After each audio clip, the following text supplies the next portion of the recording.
Fading the public was incredible last week, going 5-1 in this video. Well, guess what? There's 6 more public plays once again this week in Week 9 NFL action. I'm going to give you all 6 here. We're going to discuss if we should play them or fade them. NFL Fade the Public is ready for November right here, right now. Hi, this is Steve Merril, WagerTalk.com, right back here on WagerTalk TV. And, a couple weeks ago, the public had their one good week of the season. I said it'd be very interesting to see how they did the following week, because they were pretty aggressive last week with 6 public plays. Well, they took it on the chin. Fading those 6 public plays, went 5-1 last week here in this video. Now 62% overall this season after 8 weeks in the NFL, including 6-1 fading public underdogs. We had 3 of them last week. We went 3-0 fading those. I've got 2 more public dogs for this Week 9 card. I'll get to those at the end, but let's first look at the most public favorites. By the way, 6 plays this week. Thought the public might tread lightly after taking it on the chin last week.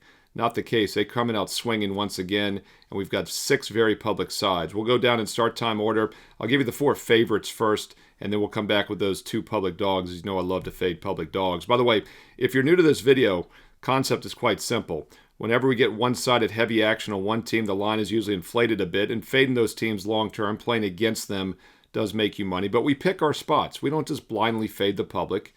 It's 62% this year. That's a fantastic against the spread record, but that also means 38% of the time the public's been right as well.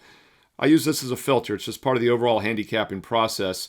And we'll start with the first game in rotation order, at least, at 1 o'clock Eastern. A very public side this week, the New England Patriots minus the 5.5 against the Falcons. I'm also going to give you the look-ahead lines from this summer when these games came out before the season began. New England was only going to be about a 3-point favorite, which is still pretty hefty because nobody thought they'd be 6-2 at this point. And Drake May's been fantastic. He's now third favorite in the MVP odds at less than 5-1 behind Patrick Mahomes and Josh Allen. Of course, the last time we had a guy at about 4.5-1 was a few weeks ago with Baker Mayfield, and he's regressed since. And the public was all over Tampa for a few weeks. Understandable why they're on New England in this game. And on the surface, the line looks probably pretty short at minus 5.5, as the Falcons have been a very up-and-down team. But that's exactly the thing. The Falcons have been up and down. They've shown the ability to beat good teams this year.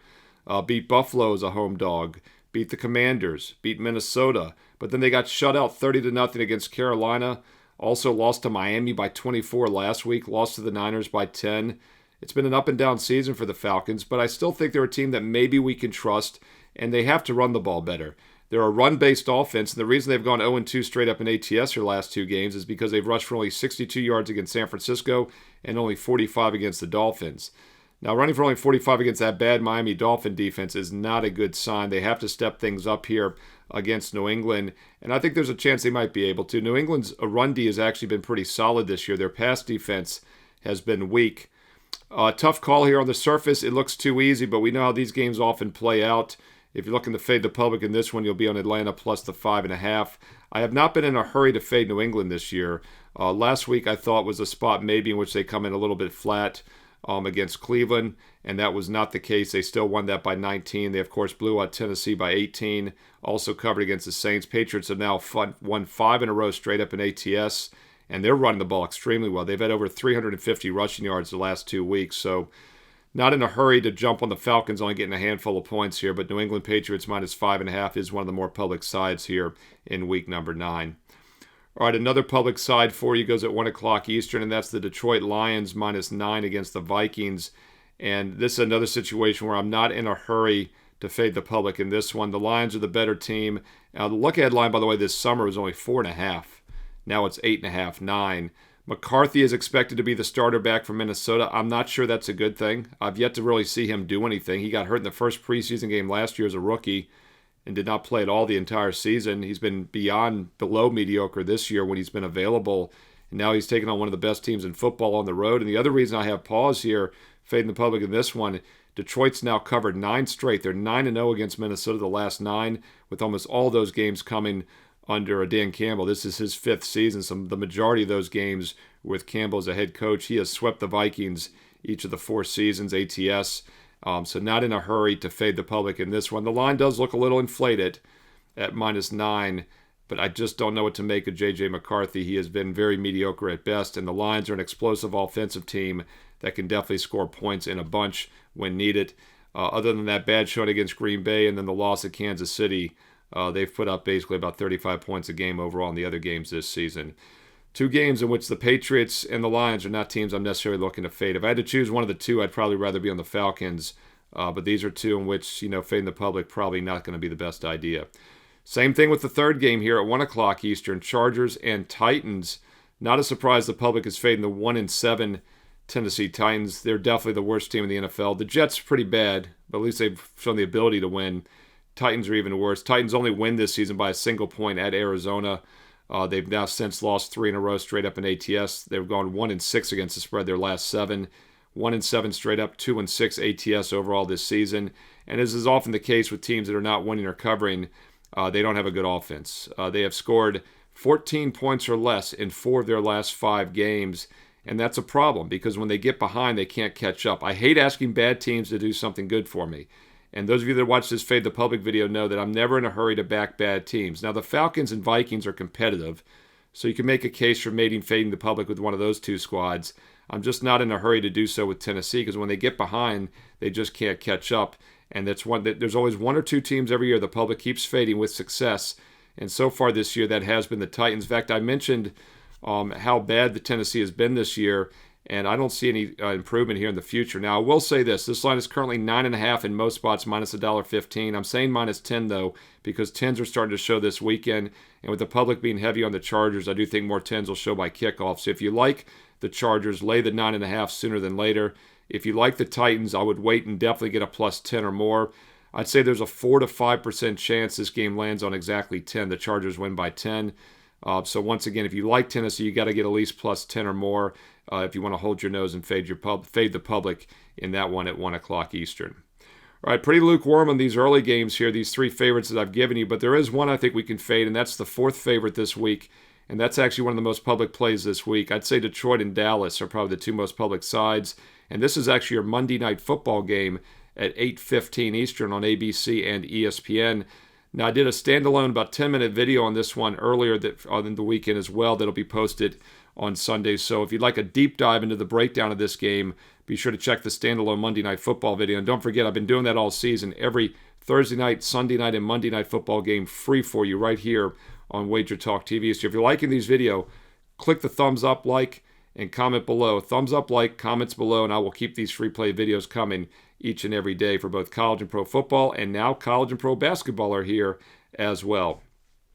This is another game, kind of like that Patriot game, where the line looks cheap. I can fully understand why the public is jumping one-sided on Dallas here, but let's break it down a little bit more. And by the way, I do think we can fade the public in this one with the Cardinals at plus 3 or more for a few reasons. First of all, Dallas is just 3-4-1 this season. They really haven't been world beaters. And if you look at the schedule of teams they've played, the tie against Green Bay was impressive. That was a good tie as a big home dog. But their first win of the year, they gave up 37 points to a Giants team that was horrendous offensively in September. They beat the New York Jets, and then they beat my Commanders a couple weeks ago, who were in a free fall, going 0-3 straight up at ATS their last 3.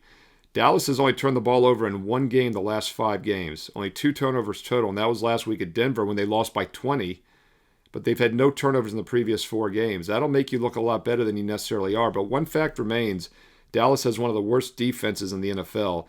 Bottom 5 in my power rankings on defense, which gives Arizona the ability to trade points in this one. And the total shows that. It opened 51.5. It's up to 54, 54.5. Highest total on the board this week. Kyler Murray practiced this week. And I'm doing this video on Saturday morning here for you on WagerTalk TV. He is questionable still. We don't have a named starter. If not, Jacoby Brissett goes.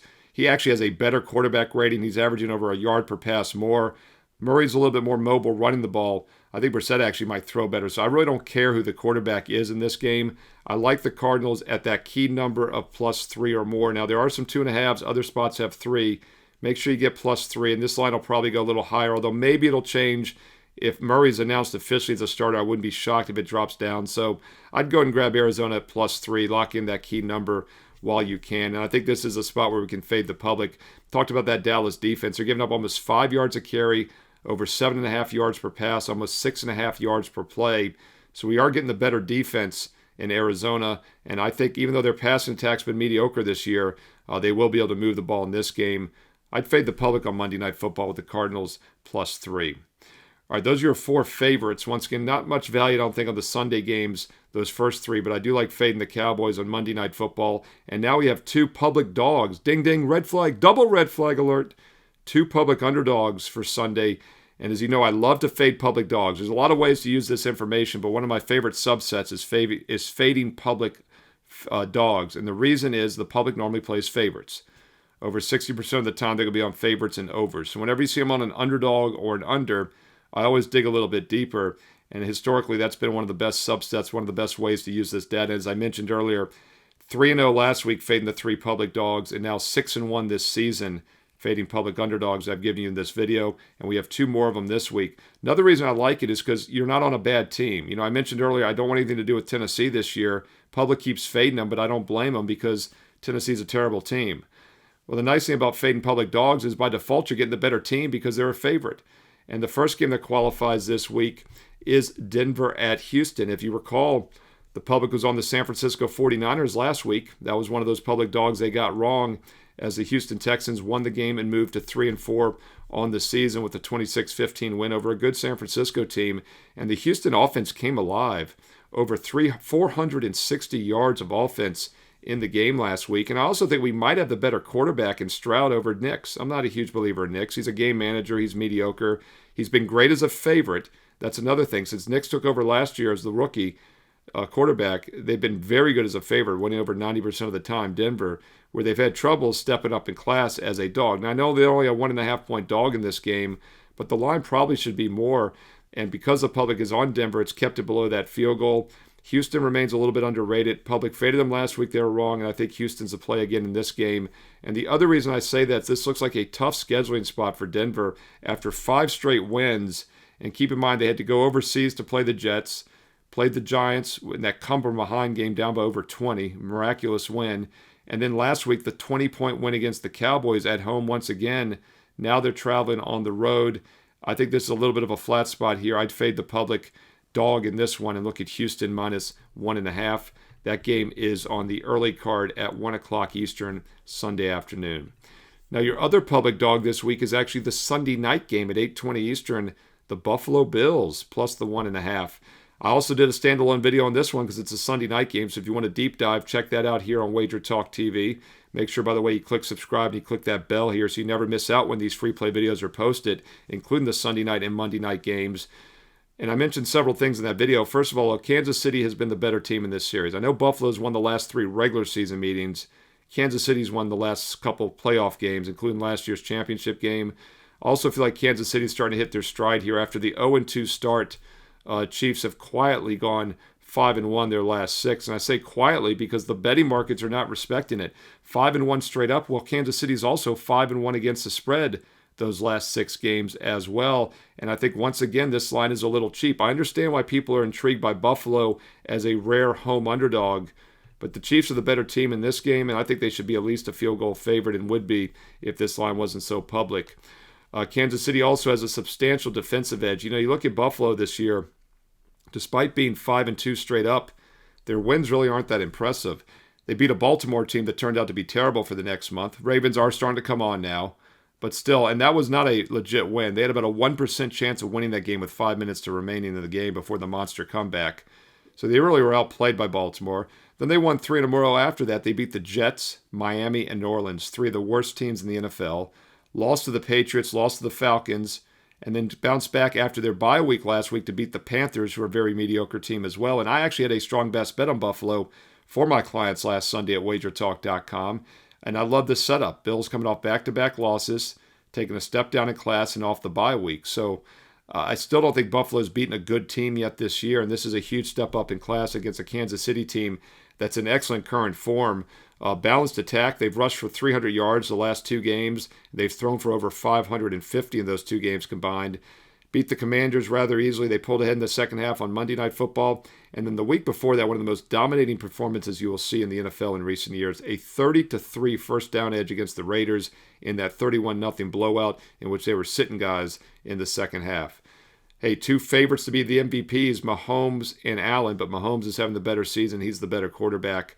Take a look at Kansas City minus the 1.5 as we fade another small dog here on Sunday. This is the Sunday night game at 8:20 Eastern on NBC.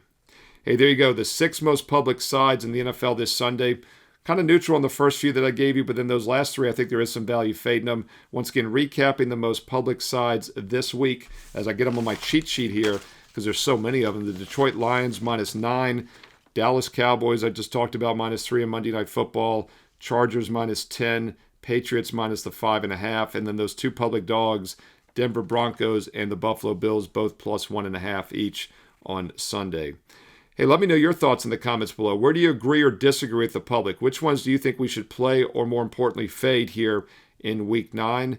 And what other NFL plays do you like this Sunday? Drop them in the comments below. Hey, include some analysis if you have time. Let's learn and earn and win together here on WagerTalk TV. And don't forget, if you're liking these videos, all I ask is a quick thumbs up, click it, and I will keep them coming each and every week.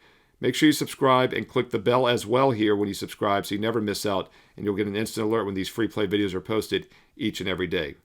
Now, I give you a lot of content. I give you my leans, let you know which way I'm looking. But if you want my official best bets, my strong 4% best bets, one way to get them, and that's to be a direct client at WagerTalk.com. And now is an excellent time to get an all-sport, all-access membership because there are 4 major sports going all at once.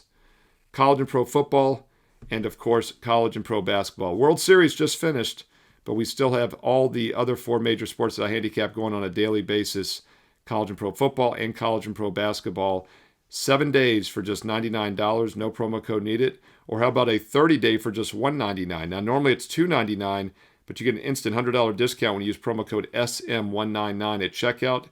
Once again, get the $299 30-day, and at checkout, use SM199 to get it down to just $199. So a 7-day is $99, or a 30-day all sports is just $199 with promo code SM199. Special offer for you this weekend at WagerTalk.com. Or if you've been with me, October was great. Hit well over 60% on best bets for all sports in October. Free plays the last 3 weeks have hit over 70%. That's crazy because that's a strong opinion. That's the last cut from my best bets. Best bets were ranked number 1 in the month of October. And the last cuts did even as well, if not better, hitting over 70% the last few weeks. So I'm really seeing it well, hitting on all cylinders here in October. So it is a great time to lock in on a 1-year all-access pass, especially with basketball just starting. You're going to get the complete basketball seasons, all of next year's baseball season, the rest of this year's college and pro football through the first half next year. It is a true 365-day, all-inclusive, all-access pass. And best of all, you're going to save $500 instantly right now when you go to my page, Steve Merril, WagerTalk.com. Instant $500 discount, plus I'm including a bonus 25% coupon when you sign up this weekend. That gets every sport every day for the next 365 days and nights for about $1 a play. That is a true investment approach. That is how you make a commitment to winning and treating this as an investment and not just gambling. And by the way, it is a true 365 because if I ever pass when it's a small card, I never force a play just to have action. I only use games that have a mathematical edge. So whenever I occasionally pass on a small card, you get another day added to your subscription. That means you get a true 365 days of best bets. All sports, all access for about $1 a play because right now it's an instant $500 discount on my page, Steve Merril, WagerTalk.com. No promo code needed. It's on the main page right above the daily free play. And once again, don't forget about those bonus free plays. If you're building your bankroll, if you're new to sports betting, if you're doing your own handicapping, go to my page every day. Get this Sunday's NFL free play right now. And also get the best bets and check out those special offers. Steve Merril, WagerTalk.com. And hey, get there quicker with shortcut WT.buzz/SM. On the way out, don't forget to follow me on social media on X and Instagram at Steve Merril, 2 R's, 1 L, Merril, at Steve Merril on X and Instagram.